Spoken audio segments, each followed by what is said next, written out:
So hello everyone, welcome back to my YouTube channel Technical India. तो friends, आज की video में हम बात करने वाले हैं क्लास 10th के मोस्ट इम्पोर्टेंट न्यूमेरिकल्स जो आपके पेपर में 100% पूछे जाने हैं। फ्रेंड्स, इसमें से आपका जो एक न्यूमेरिकल है वो आपका 1 नंबर का, और जो आपका दूसरे टाइप का न्यूमेरिकल है वो आपका 4 नंबर का 100% ही पूछा जाना है। ये बात आप फिक्स कर लो कि ये न्यूमेरिकल आपका 100% पेपर में आना है। जिन बच्चों को न्यूमेरिकल आते हैं वो मेरी वीडियो को स्किप कर सकते हैं, लेकिन जिन बच्चों को न्यूमेरिकल कठिन लगते हैं, स्पेशली मैं ये वाली वीडियो उन बच्चों के लिए ही बना रहा हूँ जिनको न्यूमेरिकल्स बहुत ही टफ लगते हैं और वो न्यूमेरिकल्स नहीं कर पाते। देखो, मैं उनको एक बात बता देना चाह रहा हूँ कि न्यूमेरिकल्स बहुत ही सिंपल होते हैं अगर तुम्हें उन्हें करना आ गया तो। और एक बात और ये भी होती है कि अगर तुम 4 नंबर की थ्योरी का क्वेश्चन लिखोगे तो उसमें तुम्हारे नंबर कट सकते हैं, फिर कटते भी हैं, तो तुम्हें 4 में से 3 या फिर 2 नंबर ही मिलेंगे। लेकिन अगर तुम न्यूमेरिकल कर रहे हो तो तुम्हें 4 में से 4 नंबर पूरे ही मिलेंगे। तो चलिए, बिना टाइम को वेस्ट किए हम इस सेशन को स्टार्ट करते हैं। तो जिन बच्चों को अगर एक न्यूमेरिकल्स कठिन लगते हैं तो प्लीज़ इस वीडियो को पूरा देखिए। वीडियो को पूरा देखने के बाद आई एम श्योर आपको कोई डाउट नहीं होगा। फिर भी अगर आपको कोई भी डाउट होता है तो प्लीज़ आप मुझे कमेंट में लिखिए, मैं आपके कमेंट का आंसर ज़रूर दूंगा। तो चलिए स्टार्ट करते हैं वीडियो को। तो देखिए, हम जो अभी न्यूमेरिकल्स करने वाले हैं वो हमारे पहले चैप्टर के न्यूमेरिकल्स हैं जिसका नाम है प्रकाश का परावर्तन।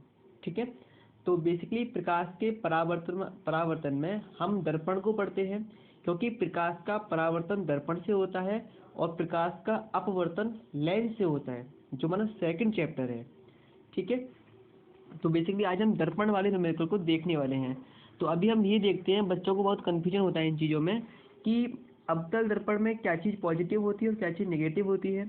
ऐसे ही उत्तल दर्पण में क्या चीज़ पॉजिटिव होती है और क्या चीज़ नेगेटिव होती है। तो इसके लिए देखो, दर्पण की एक चिन्ह प्रपाटी होती है जिसमें हम खुद बता सकते हैं कि इसकी जो फोकस दूरी है वो नेगेटिव होगी या फिर पॉजिटिव होगी। यू क्या होगा और वी क्या होगा, तो हम खुद ही देखकर बता सकते हैं। तो चलिए हम देखते हैं। जैसे कि फ्रेंड्स, ये आपका दर्पण है, ये आपका कोई सा भी एक दर्पण हो सकता है।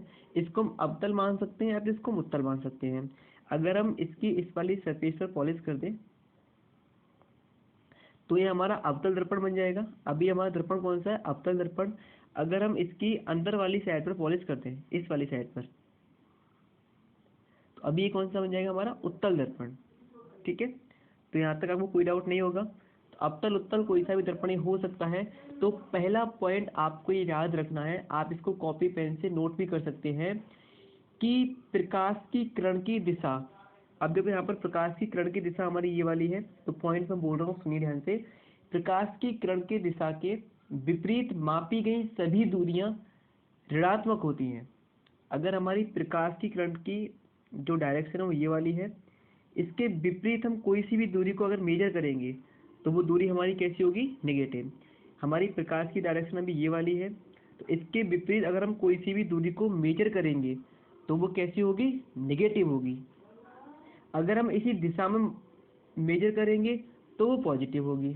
तो ये पॉइंट आपको क्लियर हो गया होगा कि प्रकाश की किरण की दिशा में मापी गई सभी दूरियां हमारी धनात्मक होती हैं, और प्रकाश की किरण के दिशा के विपरीत दिशा में, यानी कि हम इस वाली डायरेक्शन में दूरियों को मापेंगे, क्योंकि प्रकाश की किरण की दिशा हमारी कौन सी? ये वाली।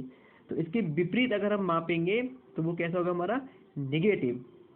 तो ये वाली बात आपको याद रहेगी। तो अब हम, और सेकंड पॉइंट आपका यहाँ पर ये है कि देखिए, और एक आपको मोस्ट इम्पोर्टेंट बात ये वाली याद रखनी है कि सभी दूरियां, जितनी भी दूरियां होती है दर्पण में, उन सभी दूरियों को हम कहाँ से मेजर करते हैं? पी से। दर्पण में सभी दूरियां दर्पण के ध्रुव, जिसको हम क्या बोलते हैं? पी से मापी जाती हैं। दर्पण की सभी दूरियां कहाँ से मापते हैं हम? दर्पण के ध्रुव से। तो आई होप इतना आपको क्लियर हो गया होगा। अब देखते हैं इसमें यू, बी और आर क्या होगा? पॉजिटिव होगा या फिर नेगेटिव होगा। तो फ्रेंड्स देखिए, सबसे पहले आपको बता देता हूँ कि एफ क्या होता है। एफ होती है किसी दर्पण की फोकस दूरी। फोकस दूरी क्या होती है? दर्पण के ध्रुव। मैंने अभी बोला था आपसे कि सभी दूरियां हम दर्पण के ध्रुव से ही मेजर करते हैं। तो दर्पण के ध्रुव और मुख्य फोकस, ये एफ और ये ध्रुव, इसके बीच की दूरी जो होती है उसको हम बोलते हैं फोकस दूरी। ये क्या होगी, दर्पण की फोकस दूरी। अब देखो फ्रेंड्स, दर्पण की फोकस दूरी को हम ऐसे मेजर करेंगे, क्योंकि पी से मेजर करेंगे हम इस साइड में, पी से लेके एफ तक इसको मेजर करेंगे हम। तो अभी देखो हमारी प्रकाश की डायरेक्शन इस वाली डायरेक्शन में है, और हम इस दूरी को मेजर कहाँ पर कर रहे हैं, इसके विपरीत डायरेक्शन में। तो एफ हमारा कैसे हो जाएगा, निगेटिव, अवतल दर्पण में। ठीक है, एफ हमारा निगेटिव हो गया। यू हमारा क्या होता है, यू देखो होता है हमारा कि दर्पण से वस्तु तक की दूरी। और एक पॉइंट आपको याद रखना है हमेशा, कि हम वस्तु को हमेशा दर्पण की लेफ्ट साइड में रखते हैं। ठीक है, बाएं साइड में हमेशा हम रखते हैं इसको। तो हम वस्तु को हमेशा कहाँ रखेंगे, दर्पण की लेफ्ट साइड में। तो वस्तु देखो यहाँ पर रखी हुई है, तो तुम्हारी सभी कंडीशन में यू कैसा होता है, निगेटिव होता है। यू कैसा होता है, निगेटिव। अब देखो बी, अगर तुम्हारा प्रतिबिंब इधर बन रहा है, अगर तुम्हारा प्रतिबिंब इधर बन रहा होता, सपोज डेट अगर तुम्हारा प्रतिबिंब यहाँ पर होता, देखो ये ऐसे करके, तो हम बी को ऐसे मेजर करते। तो इस वाली कंडीशन में तुम्हारा बी निगेटिव होता, क्योंकि अवतल दर्पण में, अवतल दर्पण तुम्हारा ऐसा होता है फ्रेंड्स, देखिए मैं बना देता हूँ यहाँ पर। ये तुम्हारा पी है, ये तुम्हारा एफ है, और ये तुम्हारा सी है। देखो सी को हम ऐसे मेजर करेंगे, एफ को भी हम ऐसे मेजर करेंगे, और अगर दर्पण का प्रतिबिंब हमारा इधर बन रहा है तो बी को भी हम ऐसे मेजर करेंगे। अगर हमारी वस्तु यहाँ पर रखी हुई है तो हम यू को भी क्या करेंगे, ऐसे ही मेजर करेंगे। तो सभी दूरियों को हम यहाँ पर क्या कर रहे हैं, प्रकाश की किरण की दिशा के, वस्तु ऐसे रखी हुई है, प्रकाश की किरण हमारी ऐसे चलेगी, इसकी विपरीत दिशा में क्या कर रहे हैं, मेजर कर रहे हैं। तो अवतल दर्पण में सभी दूरियां हमारी क्या होती हैं, निगेटिव होती हैं। ठीक है, ये आप क्या रख रहे हैं, अवतल दर्पण में सभी दूरियां हमारी कैसी होती है, निगेटिव होती हैं। देखो एफ भी निगेटिव यहाँ पर है, यहाँ पर तुम्हारा देखो एफ भी निगेटिव, यू भी निगेटिव, और बी तुम्हारा पॉजिटिव निगेटिव दोनों होता है। फ्रेंड्स सभी कंडीशन में बी तुम्हारा नेगेटिव होता है, लेकिन एक कंडीशन ऐसी होती है जब तुम्हारा यू बी क्या होता है, पॉजिटिव होता है। कौन सी वाली कंडीशन में, जब तुम्हारी वस्तु पी और एफ के मध्य रखी हो। जब पी और एफ के मध्य रखी होती है तो उसका जो प्रतिबिंब है वो तुम्हारा कैसा बनता है, सीधा और आभासी। तो केवल एक कंडीशन तुम्हारी ऐसी होती है जो क्या होती है, मतलब जिसमें तुम्हारा बी पॉजिटिव होता है। तो तुम्हें याद रखना है, अवतल दर्पण में तुम्हारी सभी दूरियां निगेटिव होती हैं। क्यों होती है, मैंने बता दिया तुम्हें, सभी दूरियां तुम्हारी क्या होती है, निगेटिव होती हैं। यू तुम्हारा क्या होता है, दर्पण से वस्तु तक की दूरी। वी तुम्हारा क्या होता है, दर्पण से प्रतिबिंब तक की दूरी।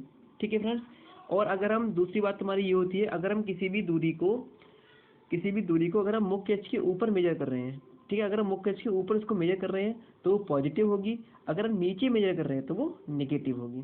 इतना आपको याद रहेगा फ्रेंड्स। ठीक है, अब हम देखते हैं उत्तल दर्पण के बारे में। तो उत्तल दर्पण हमारा कुछ ऐसा होता है, देखिए फ्रेंड, उत्तल दर्पण हमारे अंदर की तरफ पॉलिश होती है, और जो उभरा हुआ भाग होता है वो परावर्तक होता है। तो इसको हम ऐसे मानेंगे, ये इसका क्या हो गया, एफ हो गया, ये इसका सी हो गया, ये इसका पी हो गया। यहाँ पर हमने वस्तु को रख दिया, प्रकाश की किरण हमारी ऐसे करके चलेगी।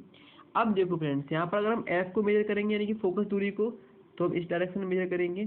ठीक है, वक्रता त्रिज्या क्या होती है हमारी, वक्रता त्रिज्या हमारी होती है ध्रुव से सी तक की दूरी। ये वाली दूरी जो होती है हमारी वक्रता त्रिज्या होती है, ध्रुव और सी के बीच की दूरी हमारी वक्रता त्रिज्या होती है। तो इसमें हम वक्रता त्रिज्या को ऐसे मेजर कर रहे हैं, देखो। ठीक है, एफ को भी हमने ऐसे मेजर किया, और जो प्रतिबिंब होता है सदैव हमारा इस वाली साइड में ही बनता है। उत्तल दर्पण में सदैव प्रतिबिंब हमारा इस वाली साइड में ही बनेगा। तो बी को हम कैसे मेजर करेंगे, ऐसे करके। देखो बी को हमने प्रकाश की किरण की दिशा में ही मापा है, एफ भी हम इसी दिशा में माप रहे हैं, और सी भी हम इसी दिशा में माप रहे हैं, लेकिन यू हम कैसे नापेंगे, ऐसे करके। तो यू इसके अपोजिट है बस, बाकी सभी इसी की दिशा में है।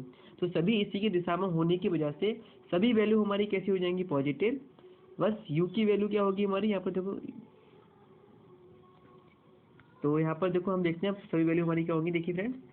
तो यहाँ पर देखो हमारी एफ की वैल्यू पॉजिटिव होगी, यू की वैल्यू हमारी नेगेटिव होगी, देखा था हमने अभी, और बी की वैल्यू यहाँ पर देखो फ्रेंड्स, ग्रह लिख गया हमारा पॉजिटिव। बी की वैल्यू तुम्हारी कैसी होगी, पॉजिटिव, और आर की वैल्यू तुम्हारी कैसी होगी, पॉजिटिव। तो आपको मैं ट्रिक बता रहा हूँ, अवतल दर्पण में सभी तुम्हारी एफ यू बी आर सभी तुम्हारे क्या होंगे, नेगेटिव होंगे। बी की वैल्यू तुम्हारी पॉजिटिव नेगेटिव हो सकती है, तो ये तुमको कस्टमर लेना ही नहीं है, क्योंकि बी तुमसे पूछेगा वो।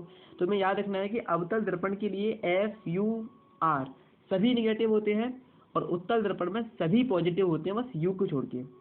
यू तो सब में नेगेटिव होना ही है, यू तो सब में नेगेटिव होता है, यू दोनों में नेगेटिव होगा तुम्हारा, लेकिन उत्तल दर्पण में यू को छोड़ के सभी चीज़ पॉजिटिव, और इसमें V को छोड़कर सभी चीज़ हमारी क्या होंगी, निगेटिव होंगी। तो इतना आपको अगर याद हो गया, इतना आपको समझ में आ गया, तो फ्रेंड्स आपको न्यूमेरिकल्स करने में कोई भी परेशानी नहीं होगी। तो चलिए हम फटाफट से न्यूमेरिकल्स को देखते हैं।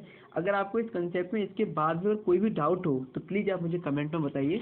तो पहला हमारा एक बहुत ही सिंपल सा और बहुत ही इंपॉर्टेंट, मोस्ट इंपॉर्टेंट क्वेश्चन आप इसको कह दीजिए, और ये आपके पेपर में 100% आना है। क्वेश्चन हमारा क्या है, यदि किसी दर्पण की फोकस दूरी 20 सेंटीमीटर है तो उसकी वक्रता त्रिज्या ज्ञात करो। फ्रेंड्स हम केवल इस चैप्टर में 2 फॉर्मूले पढ़ने वाले हैं। पहला हमारा फॉर्मूला है F = R/2। ये हमारा क्या है, फोकस दूरी और वक्रता त्रिज्या में संबंध। F = R/2। R यहाँ पर क्या है, वक्रता त्रिज्या, और F हमारी क्या है, दर्पण की फोकस दूरी। एक हमारा फॉर्मूला होता है 1/F = 1/V + 1/U। U क्या है, दर्पण से वस्तु तक की दूरी, V क्या है, दर्पण से प्रतिबिंब तक की दूरी। और एक इम्पोर्टेंट बात फ्रेंड्स, बिंब और वस्तु बात एक ही होती है। कभी कभी क्वेश्चन में तुम्हारा बिंब लिखा होता है, तो हमें कंफ्यूज नहीं होना है, ठीक है। बिंब या वस्तु बात एक ही होती है। तो U दर्पण से वस्तु तक की दूरी, V होता है दर्पण से प्रतिबिंब तक की दूरी, और F हमारी क्या है, फोकस दूरी। तो पहला क्वेश्चन तुम्हारा इस वाले फॉर्मूले पे बेस होगा, 100% पेपर में आना ही है। तो क्या पहला तुम्हारा क्वेश्चन क्या है, यदि किसी दर्पण की फोकस दूरी 20 सेंटीमीटर है, फोकस दूरी क्या होती है, F। दर्पण तुम्हारा कौन सा है, उत्तल दर्पण। तो यदि किसी उत्तल दर्पण की फोकस दूरी 20 सेंटीमीटर है तो उसकी वक्रता त्रिज्या ज्ञात करो, ठीक है। तो दिया है हमें, क्या दे रखा है, फोकस दूरी हमें दे रखी है, उत्तल दर्पण की है तो पॉजिटिव होगी। तो F = +20 सेंटीमीटर, R उसने हमसे पूछा है, तो F और R के बीच में कौन सा फॉर्मूला है, ये वाला हम लगा देंगे। F = R/2 से F = R/2, या यहाँ पर 2 का मल्टीप्लाई इधर हो जाएगा, तो लिख सकते हैं R = 2F। तो R = 2 × 20, तो R = 40 सेंटीमीटर। ये बहुत ही सिंपल सा न्यूमेरिकल है फ्रेंड। यहाँ से तुम एक बात ये भी याद रख सकते हो कि जो फोकस दूरी है वो वक्रता त्रिज्या की आधी होती है। मैं तुम्हें ट्रिक बता रहा हूँ, तुम्हें कुछ भी नहीं करना। अगर तुम्हारा क्वेश्चन ऐसा आ गया मल्टीपल चॉइस क्वेश्चन, तो अगर तुम्हारी जो F = क्या होता है, R/2, यानी कि जो फोकस दूरी है वो तुम्हारी वक्रता त्रिज्या की आधी होती है। अगर तुम्हारी वक्रता त्रिज्या 40 है, तुम्हारी फोकस दूरी 20 होगी, ठीक है। अगर तुम्हारी वक्रता त्रिज्या 80 है, तुम्हारी फोकस दूरी कितनी होगी, 40 होगी। अगर तुम्हारी फोकस दूरी 40 है तो वक्रता त्रिज्या कितनी होगी, 80, ठीक है। तो ऐसे तुम फॉर्मूले का यूज करके यहाँ पर कर सकते हो क्वेश्चन को। एक क्वेश्चन मेरा तो होमवर्क दे रखा है यहाँ पर, यदि किसी अवतल दर्पण की वक्रता त्रिज्या 32 सेंटीमीटर है तो उसकी फोकस दूरी क्या होगी। फ्रेंड्स जब आपसे फोकस दूरी पूछे तो आपको ध्यान रखना है दर्पण हमारा कौन सा है, उसकी फोकस दूरी पॉजिटिव होती है फिर निगेटिव होती है। तो इसका अवतल दर्पण है हमारा, अवतल दर्पण की फोकस दूरी क्या होती है, निगेटिव होती है। वक्रता त्रिज्या हमारी कितनी, 32 सेंटीमीटर। इसका आधा कर दो बस, क्योंकि फोकस दूरी वक्रता त्रिज्या की आधी होती है। वक्रता त्रिज्या हमारी कितनी, 32 सेंटीमीटर। इसका आधा कर दो, 16 सेंटीमीटर। दर्पण कौन सा है, अवतल, तो हमारा कौन सा हो जाएगा, माइनस का 16 सेंटीमीटर। अब बढ़ते हैं फ्रेंड्स अपने अगले क्वेश्चन। अब देखो अगला क्वेश्चन हमारा है, एक इस टाइप का क्वेश्चन आपका 100% पेपर में आना है। एक अवतल दर्पण की फोकस दूरी 20 सेंटीमीटर है, यदि वस्तु दर्पण से 10 सेंटीमीटर की दूरी पर स्थित है तो प्रतिबिंब की प्रकृति स्थिति बताइए। प्रकृति यानी कि प्रतिबिंब तुम्हारा आभासी होगा या फिर वास्तविक होगा। देखिए फ्रेंड्स, अगर आपका प्रतिबिंब आभासी है तो वो सदैव सीधा होता है, अगर तुम्हारा प्रतिबिंब वास्तविक है तो वो सदैव उल्टा होता है। उसने बोला है एक अवतल दर्पण की फोकस दूरी यानी कि F, और अवतल दर्पण की क्या होती है, निगेटिव। अवतल दर्पण सभी निगेटिव होते हैं। तो F = -20 सेंटीमीटर। यदि दर्पण से 10 सेंटीमीटर की दूरी पर वस्तु हमारी स्थित है, वस्तु कहाँ पर है, 10 सेंटीमीटर की दूरी पर, तो दर्पण से वस्तु तक की दूरी होती है U, और U हमेशा सभी में तुम्हारी निगेटिव होती है। तो U = -10 सेंटीमीटर। उसने क्या पूछा, प्रतिबिंब की स्थिति यानी कि प्रतिबिंब कितनी दूरी पर बनेगा, तो वो हमसे क्या पूछा उसने, B। तो सूत्र 1/F = 1/B + 1/U से, क्योंकि इसमें यही फॉर्मूला होता है हमारा। तो B की F की वैल्यू हमारी कितनी है, -20, तो 1/-20 = 1/B, प्लस का ये कितना, -1/10, माइनस का 1/20, इसको इधर लेके आएंगे, प्लस का हो जाएगा ये, तो प्लस 1/10 = 1/B, 1/B = 20 हमारा एलसीएम हो गया, -1 प्लस का 2 = 1/20, 1/B = 1/20, तो B = +20 सेंटीमीटर। जो प्रतिबिंब है वो वस्तु से 20 सेंटीमीटर की दूरी पर बनेगा।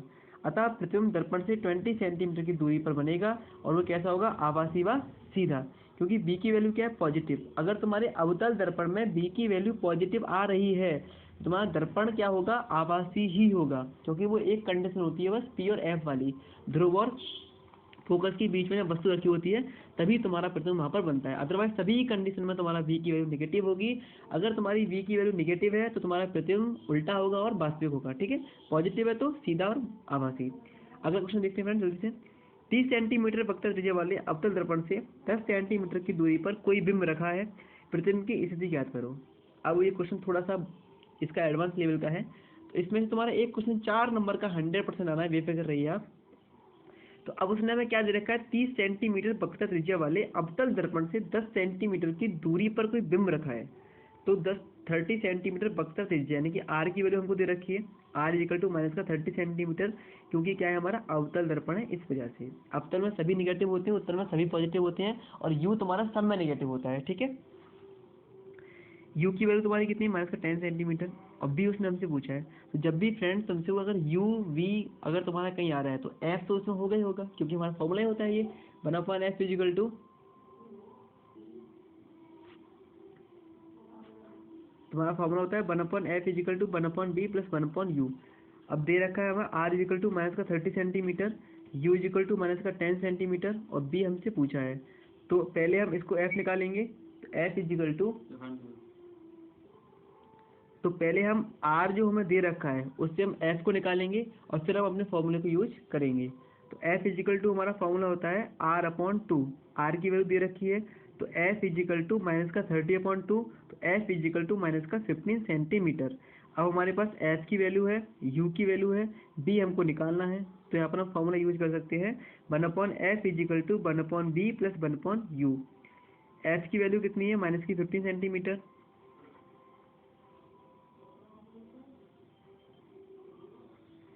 u की वैल्यू कितनी है, माइनस की 10 सेंटीमीटर, तो 1/1 माइनस का 15 इजिकल टू 1/b माइनस का 1/10 is equal to 1/b is equal to 1/1 minus का 15, इधर जाके प्लस का हो जाएगा, तो plus 1/10 is equal to 1/b, LCM कितना हो जाएगा 30, तो माइनस का 2 प्लस का 3 कितना बचेगा 1, तो 1/b इजिकल टू 1/30, तो b इजिकल टू 30 सेंटीमीटर। और यहाँ पर तुम्हारी b की वैल्यू क्या है, पॉजिटिव, तो इस वाली कंडीशन में प्रतिबिंब तुम्हारा कैसा होगा, सीधा और आभासी। तो फ्रेंड्स अगर आपको ये न्यूमेरिकल समझ में आए हुए तो प्लीज़ इसको शेयर कीजिए,